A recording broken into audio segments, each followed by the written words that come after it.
नमस्कार, मैं हूं अंशुमान। अर्थम के इस संस्करण में आपका स्वागत है। पिछले संस्करणों को आपकी तमाम प्रतिक्रियाएं, सलाह और सुझाव मिले जो हमारे लिए हमको प्रेरित करते हैं और हमें और नई चीज़ों पर काम करने के लिए हमारी प्रेरणा बनते हैं। आज हम आपको एक दूसरी खबर और दूसरी दुनिया के बीच में ले जा रहे हैं। ये 1938 का साल था। मैक्सिको के राष्ट्रपति थे लाज़ारो कार्डेनास। उन्होंने रेडियो पर एक संदेश दिया और ये कहा कि मैक्सिको अब विदेश की तेल कंपनियों का राष्ट्रीयकरण करने जा रहा है। लंदन में, न्यूयॉर्क में हड़कंप मच गया। अमेरिका ने तुरंत मैक्सिको से मुआवजे की मांग की। मैक्सिको ने कहा, हमारी ज़मीन का तेल है और इस तेल पर मैक्सिको के लोगों का पहला हक है। और इसके बदले मैक्सिको की सरकार ने 10 साल तक किश्तों में मुआवजा चुकाया। तेल कंपनियों के राष्ट्रीयकरण के बाद मैक्सिको ने पेमेक्स नाम की एक राष्ट्रीय ऑयल कंपनी बना ली जो आज भी खड़ी है। इससे ठीक एक साल पहले 1937 में बोलिविया ने अमेरिका की स्टैंडर्ड ऑयल की सारी संपत्ति को बिना 1 रुपया दिए जब्त कर लिया था। 1970 का दशक इस मामले में और भी क्रांतिकारी था। अरब देशों ने 7 अमेरिकी और यूरोपीय तेल कंपनियों को अपने यहाँ से खदेड़ दिया। ओपेक बना और उसके बाद अरब की समृद्धि का दौर शुरू हुआ। फिर आया 2006। बोलिविया के इवो मोरालेस की सरकार ने सैनिकों को सीधे गैस फील्ड्स पर भेज दिया और विदेशी कंपनियों को सिर्फ 180 दिन में अल्टीमेटम दिया कि अगर उन्होंने नए अनुबंध नहीं किए तो उन्हें देश से निकाल दिया जाएगा। इसके बाद तो लैटिन अमेरिका में लहर चल पड़ी। वेनेजुएला, इक्वाडोर, अर्जेंटीना सब ने अपने यहाँ से विदेशी कंपनियों को जो कि खनन क्षेत्रों में काम कर रही थी उनको निकालकर बाहर किया या उन्हें अपनी शर्तों पर काम करने के लिए बाध्य किया। हमने ये सारे उदाहरण आपको इसलिए बताए क्योंकि ये इतिहास अब पूरी ठसक के साथ वापस लौट रहा है। बस माल बदल गया है। पहले तेल था, अब लिथियम है, कोबाल्ट है, निकेल है और तमाम रेयर अर्थ हैं। यानी जो ग्रीन एनर्जी हमारे आसपास बन रही है उस क्रांति का कच्चा माल है।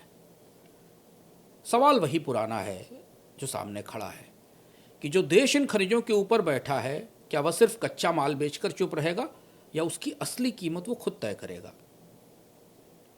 अगर आपने सुर्खियों पर ध्यान दिया हो तो बीते 3 साल में यानी 2022 से 2025 तक दुनिया के दक्षिणी देशों ने, जिसे कि हम ग्लोबल साउथ कहते हैं, इन देशों ने मिलकर कमोडिटी और मिनरल्स का पूरा खेल ही पलट दिया है। सबसे पहले देखिए इंडोनेशिया को। इंडोनेशिया ने रॉ निकल का, कच्चे निकल का निर्यात पूरी तरह प्रतिबंधित कर दिया। नतीजा ये हुआ कि आज दुनिया की 50% से ज़्यादा निकल रिफाइनिंग इंडोनेशिया में होती है। जिम्बाब्वे ने मार्च 2022 के बाद से रॉ लिथियम, कच्चा लिथियम बाहर भेजना बंद कर दिया। मजबूरन चीनी कंपनियों को वहाँ बैटरी प्लांट लगाने पड़े।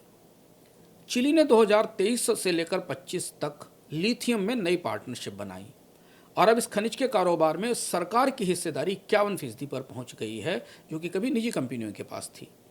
और अब दुनिया का सबसे बड़ा लिथियम उत्पादक अपने देश के लिथियम के कारोबार में आधे से ज़्यादा का हिस्सेदार है। नामीबिया ने 2023 में कच्चे लिथियम का एक्सपोर्ट बैन किया और 2025 तक यहाँ नई रिफाइनरी शुरू हो जाएंगी। घाना ने 2024 में पहला लिथियम लाइसेंस दिया। राज्य को 10% रॉयल्टी मिलेगी और कंपनियों में 13% की हिस्सेदारी मिलेगी। अर्जेंटीना ने 2024 से निर्यात पर टैक्स लगा दिए, स्थानीय वैल्यूडेशन अनिवार्य कर दिया। अब चीन की और अमेरिका की कंपनियां वहां पर लिथियम के लिए कैथोड और बैटरी प्लांट लगा रही हैं। ये सिर्फ कानून नहीं है, ये पूरी दुनिया के मिनरल कारोबार का नया और बड़ा संदेश है जो पूरी दुनिया के बाजारों में गूंज रहा है। बाजार, ट्रेडर, कंपनियां, कच्चा माल बेचने वाले सुन रहे हैं कि दुनिया के देश कह रहे हैं कि अब हम सिर्फ गड्ढा नहीं खोदेंगे, हमारा लिथियम चाहिए तो बैटरी भी हमारे यहाँ बनेगी। जैसे 1938 में मैक्सिको ने कहा था तेल हमारा है, वैसे ही आज इंडोनेशिया, चिली, जिम्बाब्वे, नामीबिया और घाना आवाज़ लगाकर कह रहे हैं लिथियम हमारा है, निकेल हमारा है, उसकी असली कीमत हम तय करेंगे। तो जो पुराना संसाधनों के राष्ट्रवाद का, रिसोर्स नेशनलाइजेशन का जो झंडा था वो अब नए सिरे से उभर कर सामने आया है। लेकिन ये नया जो संसाधन राष्ट्रवाद है, जो रिसोर्स नेशनलाइजेशन है, ये केवल खनन पर कब्जा नहीं चाहता, ये उन खनिजों की पूरी वैल्यू चेन पर नियंत्रण करने की तैयारी में है। इतिहास फिर से लिखा जा रहा है, लेकिन इस बार पेट्रोल की जगह बैटरी की केमिस्ट्री में, क्योंकि पेट्रोल तो अब सस्ता हो रहा है और उसकी मांग भी सीमित हो रही है। आपके दिमाग में ये सवाल आएगा कि अचानक क्या हुआ, कहाँ से आई ये लहर, और जिन किस्सों का जिक्र हमने पहले किया उससे क्या अलग है। संसाधन के राष्ट्रवाद की या मिनरल्स के नेशनलाइजेशन की ये जो नई लहर है पुरानी से बिल्कुल अलग है। ये सिर्फ राजनीतिक नहीं है, बल्कि दुनिया की कई ताकतों का मिलन है जो इसे बड़ा गहरा और रणनीतिक बना रहा है। आइए देखें वो 5 मुख्य वजह हैं जिस वजह से ग्लोबल साउथ ने या वैश्विक दक्षिण ने खनिजों पर कब्जा करना शुरू कर दिया है, अपने ही खनिजों पर, और विदेशी कंपनियों से अपनी शर्तों पर काम करने के लिए उन्हें बाध्य करना शुरू किया है। पहला कारण है कोल्ड वॉर खत्म होने के बाद एक नई तरीके की कंपटीशन लौट रही है। सप्लाई चेन्स टूट रही हैं, सीमाएं सख्त हो रही हैं। चीन के पास रेयर अर्थ की 90% रिफाइनिंग क्षमता है, जो वाशिंगटन को, ब्रसल्स को, टोक्यो को, भारत को, दुनिया भर के रेयर अर्थ इंपोर्टर्स को डरा रही है। अमेरिका और चीन का व्यापार युद्ध दरअसल अब रेयर अर्थ का युद्ध बन गया है, रेयर अर्थ वार है। बीजिंग ने गैलियम, जर्मेनियम, एंटीमनी, ग्रेफाइट पर निर्यात के नियंत्रण लगा दिए। नतीजा यह हुआ कि अन्य बायर और घरेलू सहयोगी अब नए स्रोत ढूंढने लगे हैं।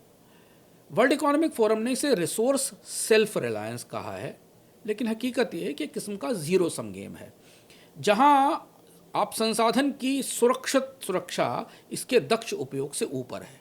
नतीजा यह है कि चिली से कांगो तक के देश अब कई खरीदारों से सौदेबाजी कर रहे हैं और अपनी खनिज संपदा को एक स्ट्रेटेजिक वेपन बना रहे हैं। इसका गुरु, इसका स्कूल चीन में खुला था। दूसरी चीज़ समझिए, दुनिया चूंकि ग्रीन और क्लीन एनर्जी की तरफ बढ़ रही है, इसलिए लिथियम, कोबाल्ट, निकल और रेयर अर्थ के तमाम खनिजों की मांग आसमान छू रही है। चलिए कीमतों का रुख एक बार देखिए, फिर हम आगे देखते हैं कि कुछ प्रमुख खनिजों के जो कि सबसे महत्वपूर्ण है ग्रीन एनर्जी के लिए, उनकी कीमतों में क्या हाल रहा है और कैसे इनकी कीमतें बढ़ रही हैं। इस चार्ट में देखिए, ये 2020 से और 2025 के बीच खनिजों के मूल्य में औसत बढ़ोतरी का आंकड़ा है। चार्ट थोड़ा लंबा और बड़ा है, लेकिन आपको मोटा अनुमान हो जाएगा कि कीमतें किस तरह से बढ़ी हैं। दरअसल पेरिस समझौते का लक्ष्य हासिल करने के लिए 2040 तक लिथियम की मांग करीब 40 गुना बढ़ेगी, ग्रेफाइट की मांग 20 से 25 गुना बढ़ेगी और निकल की डिमांड 20 से 25 टाइम्स बढ़ने की संभावना है। एक इलेक्ट्रिक वाहन में ईवी में बैटरी की ईवी में पारंपरिक कार से 6 गुना ज़्यादा खनिज लगते हैं, लेकिन उत्पादन मांग से पीछे है। वर्ल्ड बैंक का अनुमान है कि ग्रेफाइट, लिथियम और कोबाल्ट का उत्पादन 2050 तक 500% तक बढ़ाना पड़ेगा।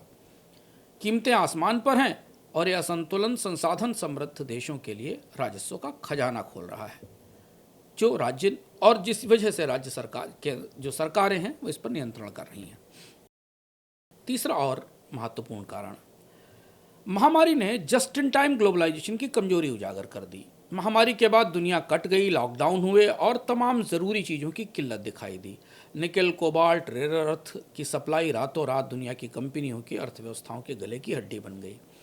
इंडोनेशिया ने 2020 में निकल के निर्यात पर प्रतिबंध लगाया और डाउनस्ट्रीम प्रोसेसिंग की शर्त लगा दी। ये प्रतिबंध काम कर गया। 2020 में ग्लोबल बाजार में 23% रिफाइंड निकल का उत्पादन इंडोनेशिया से जाता था, जो बढ़कर अब 27% हो गया और निर्यात $11.3 बिलियन से $38 बिलियन पर पहुंच गया। दूसरे देशों के लिए इसमें एक सबक था कि कमी का फ़ायदा उठाकर वैल्यू चेन पर कब्जा कर लेना चाहिए। इंडोनेशिया ने इस मॉडल को दुनिया को सिखा दिया। चौथा कारण समझिए, ग्लोबल साउथ में या दुनिया के दक्षिणी देशों में सरकारें अब आर्थिक संप्रभुता को, इकोनॉमिक सॉवरेंटी को एक बड़ा मुद्दा मान रही हैं। चिली के गैब्रियल बोरिक ने 2023 में लिथियम के राष्ट्रीयकरण का वादा किया, चुनाव जीते और उसे पूरा किया। नई परियोजनाओं में 51% हिस्सेदारी अब चिली की सरकार की है। सऊदी ने अपने विजन 2030 के तहत खनन में को जीडीपी में $17 बिलियन के हिस्से से बढ़ाकर $75 बिलियन तक पहुंचाने का लक्ष्य रखा है। कनाडा, जो आमतौर पर बाजार के उदारवाद का गढ़ था, दुनिया भर की खनन कंपनियों को आमंत्रित करता था, उसने भी 2024 में अपनी नीति बदल दी। कनाडा ने 2024 में घोषणा की कि कैनेडियन माइनिंग कंपनियों के विदेशी अधिग्रहण सबसे असाधारण परिस्थितियों में ही मंजूर होंगे। यानी कोई विदेशी कंपनी अगर कनाडा की किसी माइनिंग कंपनी का टेक ओवर करना चाहती है तो सरकार उसे आसानी से मंजूरी नहीं देगी। और इसके बाद निजी पूंजी का देश में आना और उसका असीमित विस्तार सीमित हो गया। पांचवी बात, पश्चिम की पूंजी जो नई इन्वायरमेंट और ESG नियम हैं उनके कारण अब पीछे हट रही है, क्योंकि कई देशों में खनन को लेकर, पर्यावरण संरक्षण को लेकर सख्त नियम हैं। 2023 में माइनिंग प्रोजेक्ट फाइनेंस में FDI 26% तक गिर गया। नॉर्वे का उदाहरण सबसे दिलचस्प है। नॉर्वे का करीब करीब $1.6 ट्रिलियन का सॉवरेन वेल्थ फंड अपनी पूरी रणनीति बदल रहा है। ये फंड उन विभिन्न खनन कंपनियों में निवेश करता है, लेकिन इसने अपने कोयले एक्सपोजर को, यानी कोयला कंपनियों में अपने निवेश को अब समाप्त कर दिया। इसलिए ग्लेनकोर और एंग्लो अमेरिकन कंपनियों में इसका निवेश बाहर आ गया। रियो टिंटो और साउथ 32 जैसी कंपनियां जो अमेजन के वनों में काम करती हैं और कटाई करती हैं, उन्हें नॉर्वे के सॉवरेन वेल्थ फंड ने अपने फ्यूचर इन्वेस्टमेंट के लिए वॉच लिस्ट में निगरानी में डाल दिया। तो जैसे ही विदेशी निवेशक निकले, सरकारी कंपनियां इनकी जगह आ गईं। चीन का थिंगशान इंडोनेशिया की निकल रिफाइनिंग का 75% नियंत्रित करता है। यहाँ चीन ने $30 बिलियन का निवेश किया है, लेकिन वो इंडोनेशिया की शर्तों पर हुआ है। खाड़ी के सॉवरेन फंड्स ने 2 सालों में माइनिंग कंपनियों में करीब $30 बिलियन लगाए हैं। नतीजा आगे है कि अब या तो देश के भीतर या देश के बाहर सरकारी पूंजी आगे है, पश्चिम की निजी पूंजी पीछे है। तो जो पुराना रिसोर्स नेशनलिज्म था, जो कि राष्ट्रवाद पर चलता था, अब पूरी वैल्यू चेन को अपने हाथ में नियंत्रण लेने की कोशिश कर रहा है। तो आपके दिमाग में सवाल होगा कि ये संसाधनों का या खनिजों का जो राष्ट्रीयकरण हो रहा है, इसका नया भूगोल क्या है और कहाँ किस तरीके की ताकत बन रही है। ये जो नया संसाधन राष्ट्रवाद है, अब ये नारा नहीं है, इसके पीछे रणनीतियां हैं, ठोस पॉलिसीज़ बनाई गई हैं, नए कानून हैं, रिसर्च है, बिलियन डॉलर के सौदे हैं और कोर्ट केस भी हैं जहां सरकारें कंपनियों से लड़ रही हैं। 2021 से 2025 के बीच 5 सालों में कोविड के बाद पूरी दुनिया में खनिजों का नक्शा ही बदल गया है। अब लगभग हर देश अपने तरीके से कह रहा है कि हमारी ज़मीन है, हमारे खनिज हैं और हमारे नियम हैं। पहले ये 2 टेबल्स देखिए जो आपकी स्क्रीन पर आ रही हैं। बीते 5 साल में कितने नेशनलाइजेशन दुनिया में हुए, इतने बड़ी संख्या में राष्ट्रीयकरण खनिजों का हमने पहले नहीं देखा पिछले दशकों में। चिली, इंडोनेशिया, जिम्बाब्वे और DR कांगो लिथियम, निकेल और के नेशनलाइजेशन किए। इसके बाद अफ्रीका के बाकी देशों को देखिए, जाम्बिया ने कॉपर का किया, सऊदी अरब ने गोल्ड फॉस्फेट का किया, चीन रेयर अर्थ और ग्रेफाइट का है, कनाडा ने क्रिटिकल मिनरल्स का किया और बोलीविया ने लिथियम का किया। ये सारी बदली हुई नीतियां हैं दुनिया के अधिकांश देशों की। अब हम चलते हैं एक एक महाद्वीप के भीतर, जहां समझते हैं कि वहां अंदर क्या हो रहा है, क्योंकि इससे आपको समझ में आएगा कि दुनिया में भविष्य में कारें या मोबाइल फ़ोन्स महंगे होंगे या उनकी आपूर्ति कहाँ से आएगी। अफ्रीकी यूनियन ने 2023 में अफ्रीका माइनिंग विजन 2 लॉन्च किया। इसका एक ही मंत्र था, बेनिफिकेशन और बस्ट। जिम्बाब्वे ने 2022 में जब कच्चा लिथियम बेचना बंद किया था, तो नतीजतन चीन की 6 कंपनियों ने वहां आकर निवेश किया और बैटरी ग्रेड लिथियम हाइड्रोक्साइड और कैथोड प्लांट चलाने शुरू कर दिए। 2025 के अंत तक, इस साल के अंत तक, जिम्बाब्वे अफ्रीका का पहला ऐसा देश होगा जो बैटरी ग्रेड केमिकल बनाकर एक्सपोर्ट करेगा। DR कांगो ने 2023 में नया माइनिंग कोड लागू कर दिया। रॉयल्टी 3.5% से 10% तक कर दी गई। हर नई डील में राज्य को 10% शेयर मिलेंगे। ग्लेनकोर और चाइना मोली ने कांगो के साथ इस नए नियम के तहत करार भी किए हैं। इधर अमेरिका ने दिसंबर 2022 में लोबिटो कॉरिडोर डील साइन की है, जिसमें जाम्बिया DR कांगो की जो कॉपर कोबाल्ट बेल्ट है उसे अंगोला बंदरगाह तक पहुंचाने के लिए एक रेल लाइन बनाई जा रही है, जिसकी फंडिंग अमेरिका कर रहा है। मकसद है कि चीन को रोका जाए। जाम्बिया ने 2025 में अफ्रीका का जो सबसे नया सॉवरेन वेल्थ फंड है वो शुरू किया है, जिसे कॉपर की कमाई से भरा जाएगा। किसी अफ्रीकी देश का सॉवरेन वेल्थ फंड एक नया घटनाक्रम है। 2024 में ही कॉपर का प्रोडक्शन 8.2 लाख टन पर पहुंच गया। 2030 तक जाम्बिया ने 30 लाख टन के निर्यात का लक्ष्य रखा है। मोपानी कॉपर माइन को अमीरात की IRH ने करीब $1.1 बिलियन में खरीदा है। वेदांता ने कोनकोला को खरीदा। दोनों ने 2025 से 27 के बीच $2 बिलियन के निवेश का वादा किया है। ये हुई अफ्रीका की बात। अब चलते हैं लैटिन अमेरिका की तरफ। 3 देश हैं, तीनों की अलग अलग कहानियां हैं। चिली का सबसे स्मार्ट मूव था, जैसे हमने बताया। 2023 में राष्ट्रपति गैब्रिएल बोरिक ने लिथियम की खदानों का राष्ट्रीयकरण कर दिया। उन्होंने कहा, लिथियम हमारी पीढ़ी का सबसे बड़ा मौका है और इसे बर्बाद नहीं करेंगे। नई पॉलिसी आई तो मौजूदा कॉन्ट्रैक्ट नहीं तोड़े गए, लेकिन ये छूट मिली एसक्यूएम को और एल्बरमेल को, जो दो बड़ी कंपनियां थी, इन्हें 2030 और 2043 तक छूट मिली। लेकिन नए कॉन्ट्रैक्ट से पहले उन्हें देश की सरकार को इसमें अपनी कंपनियों में 51% हिस्सेदारी देनी शुरू हो गई। जून 2024 में कोडेल्को और एसक्यूएम का एक जॉइंट वेंचर बना, जो दुनिया का सबसे बड़ा लिथियम प्रोड्यूसर होगा, जिसका आधा हिस्सा अब चिली की सरकार का होगा।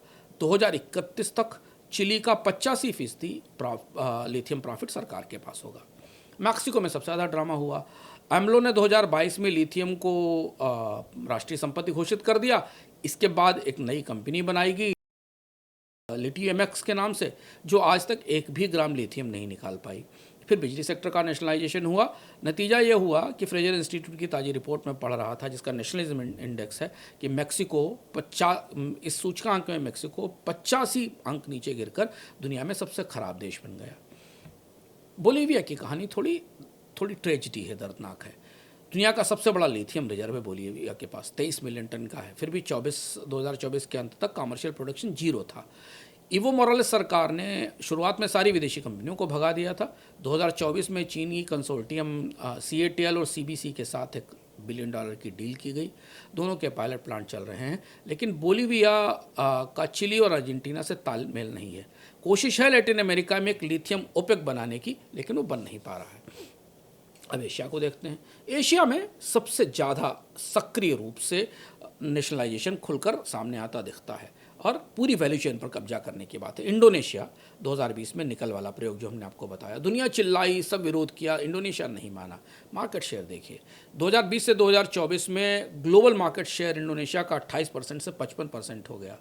एक्सपोर्ट वैल्यू 4 गुना बढ़ गई, $11 बिलियन से करीब $41 बिलियन। चीनी कंपनियों ने $35 बिलियन का निवेश किया। मोरावाली और वेदाबे इंडस्ट्रियल पार्क में 2 लाख लोगों को जॉब्स मिले। इंडोनेशिया आज बैटरी ग्रेड निकल, सल्फेट और कैथोड प्रिकर्सर भी बना रहा है। 2027 तक दुनिया की 5 सबसे बड़ी बैटरी फैक्ट्रियां इंडोनेशिया में होंगी। चीन का तो कहना ही क्या, आपको किस्सा पता है, रेयर अर्थ उसका सबसे बड़ा हथियार है। दिसंबर में चीन ने पिछले साल 17 से 12 रेयर अर्थ पर एक्सपोर्ट की पाबंदी लगाई थी, नए लाइसेंस तय किए थे। ये नियम है कि दुनिया में कहीं भी चीनी टेक्नोलॉजी या चीनी रेयर अर्थ से बनी मैग्नेट बेचनी होगी तो चीन से लाइसेंस लेना होगा। अभी हाल में नवंबर में जब समझौता हुआ है डोनाल्ड ट्रंप और शी जिनपिंग के बाद, अमेरिका ने के कहने पर चीन ने इस लाइसेंस को 1 साल के लिए सस्पेंड किया है। लेकिन सिस्टम कभी भी तैयार है, बटन जब भी चाहेगा चीन दबा देगा और निर्यात के नियम लागू हो जाएंगे। मिडिल ईस्ट के देश पेट्रोल के बाद अब मिनरल्स पर दांव लगा रहे हैं। सऊदी अरब बड़ा गेम चेंजर बन रहा है। 2020 में सऊदी की जीडीपी में माइनिंग का सऊदी की जीडीपी में हिस्सा 0.5% था, जो 2030 तक करीब 3% हो जाएगा, $75 बिलियन पर पहुंचेगा। सऊदी 2024 तक खनिजों की खोज पर, एक्सप्लोरेशन पर करीब $280 मिलियन खर्च करेंगे।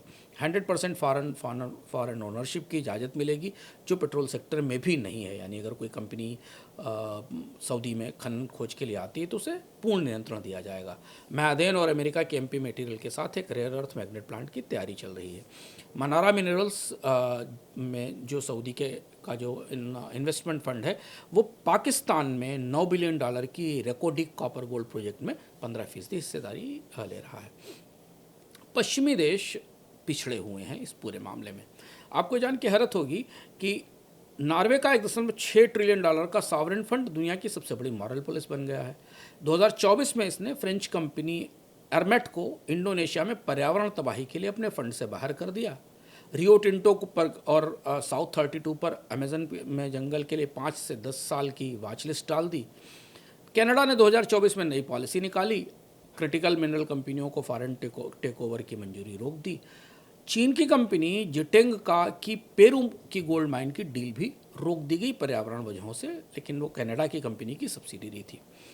तो निष्कर्ष है कि संसाधन राष्ट्रवाद पुराना वाला नहीं है। पुराना सिर्फ जब्ती करता था, अपने संसाधनों पर कब्जा करता था। नई कंपनियां, नई सरकारें अब दुनिया के बाजारों के साथ डील कर रही हैं। अफ्रीका कह रहा है सिर्फ गड्ढा नहीं खोदेंगे, बैटरी भी बनाएंगे। लैटिन अमेरिका कह रहा है सॉवरेंटी चाहिए और निवेश भी चाहिए। इंडोनेशिया कह रहा है सप्लाई चेन हमारे हाथ में। और सऊदी अरब कह रहा है कि पेट्रोल के बाद अब मिनरल्स का सऊदी युग शुरू होने वाला है। कनाडा कह रहा और नॉर्वे कह रहे हैं कि हमारा पैसा है, हमारे नियम है और हमारे तरह से खेल होगा। आपके दिमाग में सवाल होगा कि खनिजों की सप्लाई चेन अब कैसी होने वाली है, कहाँ किसका दबदबा होने वाला है। ग्रीन एनर्जी ने कुछ खनिजों को रिसोर्स नेशनलाइजेशन का सबसे बड़ा हथियार बना दिया है। अब ये सिर्फ माल का चोक पॉइंट नहीं है, 2025 तक इनकी सप्लाई चेन फिर से लिखी जाएगी। निर्यात बैन, रॉयल्टी हाइक, चीनी साझेदारी और राज्य की हिस्सेदारी से पूरी सप्लाई चेन नए सिरे से बन रही है। जरा गौर से इस टेबल को देखिएगा, कौन कौन से खनिजों की सप्लाई चेन अब चौराहे पर है, जो खुल चुकी है। ध्यान से देखिए, लिथियम का त्रिकोण अब राज्य के हाथ में, सरकारों के हाथ में। अर्जेंटीना, बोलीविया के पास दुनिया के 56% भंडार है, सप्लाई सीधे सरकार नियंत्रित करेगी। कोबाल्ट, कांगो दुनिया का 70% कोबाल्ट देता है, पर चीन 80% रिफाइनिंग करता है। फरवरी 2025 में डीआरसी ने, कांगो की सरकार ने 3 महीने के लिए निर्यात पर प्रतिबंध लगाया था। कोबाल्ट की कीमत $10 से $17.5 पर पहुंच गई। अक्टूबर 2025 से वहाँ कोटा सिस्टम शुरू हो गया है। अब पूरे साल में एक सीमित मात्रा में कोबाल्ट बेचा जाएगा। जाम्बिया की पहली कोबाल्ट सल्फेट रिफाइनरी दिसंबर 2025 में चालू होगी। अमेरिका, डीआरसी, जाम्बिया और लोबिटो कॉरिडोर के बाद यहाँ चीन और अमेरिका का टकराव दिखेगा। निकल में हमने आपको बताया इंडोनेशिया ने बाजी मार ही ली है। पूरी दुनिया के बाजार में, निकल के बाजार में इंडोनेशिया का कब्जा भी है और भारी निवेश भी निकल में इंडोनेशिया के पास आ रहा है और उसमें चीन की खासतौर पर बड़ी भूमिका है। रेयर अर्थ के मामले में चीन की बात पता ही है, 90% प्रोसेसिंग पर नियंत्रण है। म्यांमार की खदानों पर भी चीन का नियंत्रण है।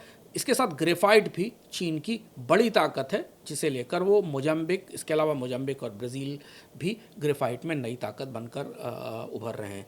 ज़्यादातर देश अब इन महत्वपूर्ण तत्वों के निर्यात के लिए लाइसेंस की प्रणाली को सामने ला रहे हैं, ताकि ये पता चल सके कि उनका रेयर अर्थ या उनके उपकरण या उनके मैग्नेट दुनिया के किन देशों में जा रहे हैं। इस सब का नतीजा क्या होगा? अगले 5 साल में ईवी, विंड टरबाइन और डिफेंस की पूरी सप्लाई चेन अब ग्लोबल साउथ और चीन के हाथ में जा रही है। अगला सवाल आपके दिमाग में होगा कि जब सप्लाई चेन बदलेगी तो दुनिया में निवेश कैसे बदलेगा? ये भी समझना जरूरी है। निवेश के प्रवाह की और सौदों की संरचना भी बदल रही है। 2023 में ग्लोबल एफडीआई 2% गिरकर करीब $1.3 ट्रिलियन रह गया। विकासशील देशों में 7% की गिरावट आई। 2024 में माइनिंग और मेटल में जो घोषित एफडीआई था वो 2022-24 के मुकाबले आधा रह गया। लैटिन अमेरिका, इमर्जिंग इकोनॉमीज़, मेना रीजन, सब सहारन अफ्रीका, सब जगह एफडीआई की घोषणाएं 20 साल के न्यूनतम स्तर पर पहुंच गई, क्योंकि सरकारें आ गई आगे और उन्होंने नेशनलाइजेशन शुरू कर दिया। ये आंकड़ा देखिए आप, ये टेबल देखिए कि जो रिसोर्स नेशनलाइजेशन था उसका एफडीआई पर क्या असर पड़ा है दुनिया के अलग अलग राज्यों में। जब सरकारें कारोबार में आती हैं तो निजी निवेश ठंडा पड़ जाता है। मेक्सिको का रिसोर्स नेशनलिज्म इंडेक्स में 85 पॉइंट गिरना इसका उदाहरण है, क्योंकि रेगुलेटरी अनिश्चितता बढ़ रही है। कनाडा की क्रिटिकल मिनरल पॉलिसी ने काफ़ी अनसर्टेनिटी बढ़ा दी है। कंपनियां अगर बिक्री नहीं कर सकती, बाहर नहीं निकल सकती, तो फिनांसिंग मुश्किल हो रही है। कनाडा में रजिस्ट्रेशन की अपीलें बढ़ रही हैं, पर्यावरण संबंधी चिंताएं भी हैं, लेकिन वहाँ अब सरकारी पूंजी आने लगी। 2024 तक 2 सालों में सॉवरेन वेल्थ फंड से खनन में $30 बिलियन का निवेश आया, जो 2021 की तुलना में काफ़ी ज़्यादा है। खासतौर से सऊदी फंड में और अरब के फंड में PIF, ADIA, मुबादला और GIC, इसके अलावा सिंगापुर के फंड टेमसेक ने बैटरी मेटल्स, रिन्यूएबल और हाइड्रोजन में बड़ा निवेश किया है। 2025 में कतर ने $500 मिलियन का निवेश इवानहो माइंस में किया था और यहाँ से कॉपर और क्रिटिकल मिनरल्स में भी निवेश बढ़ाया गया। डील भी बदल रही है। इक्विटी से ऑफटेक एग्रीमेंट हो रहे हैं। ऑफटेक यानी लॉन्ग टर्म खरीद अनुबंध। सरकारें माइनर्स को लाइसेंस देने से पहले लंबे समय की खरीद के समझौते कर रही हैं और बिना इक्विटी गंवाए खरीदारों को फ्यूचर सप्लाई के से और कीमतों की उठापटक से बचाने की कोशिश करती हैं, जिससे कि उनके पास बाजार बना रहे। जैसे स्टेलेंटिस ने वैल्कन एनर्जी में दूसरा सबसे बड़ा होल्डर बनते हुए लिथियम ऑफटेक को बढ़ाया है। चीन की जिनजिन ने DRC की कॉपर माइन, जिसको कोमा काकुला कहते हैं, उसमें करीब 39% हिस्सा लिया है और ऑफटेक के साथ लिया है। तो ये मॉडल अब नए नॉर्मल हैं, जो सरकारों को स्वीकार हैं कि आप कंपनी में हिस्सा दीजिए और आपूर्ति की गारंटी दीजिए। तो फिर इस सप्लाई चेन की अगली होड़ क्या होगी? संसाधनों की जंग अब खनिज से निकलकर पूरी वैल्यू चेन पर कब्जे की है और प्रसंस्करण क्षमता इसकी नई सीमा है, जहां से ही इकोनॉमिक वैल्यू बनती है और जॉब्स आते हैं। चीन ने 1980 में सब्सिडी से, सस्ते लोन से और ढीले पर्यावरण नियमों से रेयर अर्थ की प्रोसेसिंग पर कब्जा किया था। आज 90% रिफाइनिंग और 75% लिथियम प्रोसेसिंग उसके पास है। इंडोनेशिया 65% निकल जो निकालता है उसकी भी प्रोसेसिंग चीन के हाथ में है। चीन ने इंडोनेशिया में बड़ा निवेश कर रखा और इस तरह से एक क्रिटिकल और मिनरल परोक्ष रूप से उनके पास है। ये टेबल ध्यान से देखिए कि प्रसंस्करण की दौड़ में दुनिया के कौन से प्रमुख खिलाड़ी हैं, क्योंकि यह समझना जरूरी है कि केवल खनिज होना आवश्यक नहीं है, उसके साथ उसकी प्रोसेसिंग की क्षमता होनी चाहिए। भारत जैसे देश इसी बात से परेशान है कि उनके पास खनिज तो है पर प्रोसेसिंग की तकनीक नहीं है, और प्रोसेसिंग की होड़ तकनीक को लेकर ज़्यादा बड़ी है। चीन रेयर अर्थ कंट्रोल से पूरी दुनिया में चीनी टेक से बने प्रोडक्ट बेचने के लिए लाइसेंस देता है, और इसीलिए आप चीन, इंडोनेशिया और बाकी दुनिया के देशों को देखें तो उनके पास ये बड़ी क्षमता है। यानी बिना एक विदेशी खनन के पूरी की पूरी सप्लाई चेन चीन के नियंत्रण में है। लिथियम कहीं भी निकले प्रोसेस चीन में होगा। इंडोनेशिया ने भी ठीक ऐसा ही किया। इसका सबक साफ है कि प्रोसेसिंग को कंट्रोल करें, खनिज मत निकालें, क्योंकि अगर प्रोसेसिंग भी है किसी देश के पास तो दुनिया का खनिज उसके पास आएगा। जैसे कि अमेरिका को अपना लिथियम प्रोसेस करने के लिए चीन के पास भेजना पड़ता है, या रूस के पास दुनिया की सबसे बड़ी न्यूक्लियर यूरेनियम प्रोसेसिंग क्षमता है जिस पर चीन भी निर्भर है। तो अगले एक दशक का परिदृश्य क्या होने वाला है? संसाधन राष्ट्रवाद की जो नई लहर है वो अगले एक दशक के लिए दुनिया के आर्थिक और राजनीतिक ढांचे की जो पूरी बिसात है, जो इबारत है, उसे नए सिरे से लिखेगी। 4 बड़े बदलाव हमें साफ दिखाई दे रहे हैं। पहला ये कि जो मल्टीलेटरल सिस्टम है, बहुपक्षीय व्यवस्था है, उसका पतन होगा और द्विपक्षीय संसाधन कूटनीति शुरू होगी। WTO के नियम बेकार हो गए। हर देश अब एक दूसरे देश से सीधे डील कर रहा है या उस देश की कंपनियों से सीधे डील कर रहा है। जैसे अमेरिका ने DR कांगो के साथ खनिज सुरक्षा पर समझौता किया और कोबाल्ट और कॉपर के बदले रवांडा के जो विद्रोही थे उनको के खिलाफ मदद दी। भारत सऊदी अरब, अमीरात, मंगोलिया, अर्जेंटीना के साथ MOU साइन कर रहा है। ऑस्ट्रेलिया और अमेरिका ने क्रिटिकल मिनरल्स के लिए टास्क फोर्स बनाया है। 14 देशों का मिनरल सिक्योरिटी पार्टनरशिप औपचारिक रूप से इसी का प्रयास है। ये सारी डील्स WTO को बाईपास करती हैं। हर देश अपनी स्ट्रेटेजिक जरूरत के हिसाब से शर्तें तय कर रहा है। नतीजा पूरा बाजार टुकड़ों में बट गया है और इस वजह से जो ट्रांजैक्शन की कास्ट है वो बढ़ रही है। इसमें वो देश हाशिए पर जा रहे हैं जो किसी ब्लॉक में नहीं है या जिनकी निर्भरता पूरी तरह आयात पर है। दूसरी महत्वपूर्ण बात, खनिज कार्टल्स का जन्म हो रहा है। ओपेक जैसे कार्टल। लिथियम ओपेक का नाम 2022 से चल रहा है। चिली, अर्जेंटीना और बोलिविया ने सेलेक के सम्मेलन में कोऑर्डिनेशन की बात कही थी। इंडोनेशिया ने 2022 में ही निकल कार्टल का प्रस्ताव रखा था। चीन अपने रेयर अर्थ एक्सपोर्ट लाइसेंस के साथ एक तरफा कार्टल चला रहा है। तीसरी बात, ये ग्रीन मर्केंटिलिज्म का दौर है। जलवायु लक्ष्यों के नाम पर तमाम तरीके के संरक्षण हैं। इंडोनेशिया का निकल बैन, अमेरिका का इन्फ्लेशन रिडक्शन एक्ट, सिर्फ FTA पार्टनर्स को मदद देना, देशों के तमाम देशों को मिनरल सब्सिडी के लिए शर्तें लगाना, इस तरह से यूरोप का जो क्रिटिकल रॉ मटेरियल एक्ट है, ये सब मुक्त व्यापार को कमज़ोर कर रहे हैं अलग अलग तरह से। और चौथा और सबसे गहरा बदलाव, अब सिर्फ सरकार की मर्जी से खदान नहीं चलती। स्थानीय समुदाय और आदिवासी समूह अपनी हिस्सेदारी मांग रहे हैं। अब खनिज सिर्फ कमोडिटी नहीं है, राष्ट्र निर्माण और कम्युनिटी वेलफेयर का आधार भी माने जा रहे हैं। इस टेबल को आप देखिए कि खनिजों की सप्लाई चेन में क्या बदलेगा। इसे हमने अटलांटिक काउंसिल और वर्ल्ड इकोनॉमिक फोरम के दस्तावेजों के आधार पर तैयार किया और 2035 तक चीज़ें किस हिस्से में किस दिशा में जाएंगी। तो हम आ गए हैं अपने अर्थम के समापन पर। ये बात 20 अप्रैल 2023 की है। ला मोनेडा पैलेस के सेंटियागो में गैब्रियल बोरिक सूट में थे। वो इवो मॉरलेस के तरह आदिवासी कुर्ते वाले राष्ट्रपति नहीं थे। वो चिली के सबसे युवा राष्ट्रपति थे। उन्होंने भी शांत आवाज़ में कहा कि लिथियम हमारे रेगिस्तान के नीचे का वाइट गोल्ड है, सफ़ेद सोना है। ये हमारी उन्नत अर्थव्यवस्था की तरफ बढ़ने का सबसे बड़ा मौका है। हम इसे बर्बाद नहीं कर सकते। उस दिन उन्होंने जब्ती का कोई फरमान जारी नहीं किया, सैनिक खदानों पर नहीं भेजे गए, लेकिन एक सुलझी हुई घोषणा की गई और एक कहा गया कि मौजूदा कॉन्ट्रैक्ट्स बरकरार रहेंगे, लेकिन नई लिथियम खदानों में सरकार 91% हिस्सेदारी लेगी। कंपनियां वहीं बनी रहीं, लेकिन वो जूनियर पार्टनर हो गई, सीनियर पार्टनर हो गई सरकार की कंपनी कोडेल्को। उद्योग जगत ने शोर मचाया, पर्यावरणवादी खुश हुए, लेकिन बोरिक का दांव इतना गहरा था क्योंकि वे कॉपर से सबक ले चुके थे। दशकों पहले चिली ने इसी तरह कॉपर की माइन से विदेशी कंपनियों को हटाकर कोडेल्को बनाई थी, जो आज दुनिया की सबसे बड़ी तांबा कंपनी है, और उस वजह से चिली की शिक्षा, स्वास्थ्य और इंफ्रास्ट्रक्चर में बड़ा पैसा गया है। इसके बाद जून 2024 में एसक्यूएम ने एक डील साइन की।